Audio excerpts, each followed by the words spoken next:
আমার আল্লাহ বলেন, বান্দারেন এখনো দুনিয়াতে জীবিত আছো, আমি আল্লাহ দেওয়া জান, আমি আল্লাহ তাআলার দেওয়া মাল, আমার দেওয়া জান মাল আমি আল্লাহ তাআলার রাস্তার মধ্যে খরচ করো।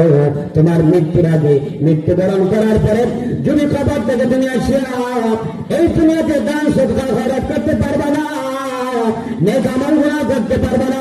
এই জন্য আমার আল্লাহ বলেন, বান্দা তুমি জীবিত আসো, জীবিত থাকা অবস্থায় নেক আমল করো, আর আমি আল্লাহ তাআলার দেওয়া মাল সম্পদ থেকে আমি আল্লাহ তাআলার রাস্তার মধ্যে খরচ করো। সুবহানাল্লাহ। কার হুকুম ভাই? আল্লাহ তাআলার হুকুম।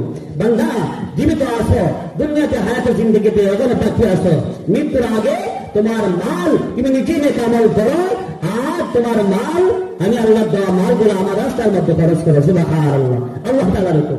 মৃত্যুবরণ করার পরে কোন মানুষের নেক আমল করতে পারবেনি, কেউ পারবে না। দান সদকা খয়রাত করতে পারবেনি, কেউ পারবে না। এজন্য আল্লাহর হুকুম, বান্দা জীবিত থাকতে নেক আমল করো, মৃত্যুবরণ করার পরে কবরে যাওয়ার পরে আর নেক আমল করতে পারবে না।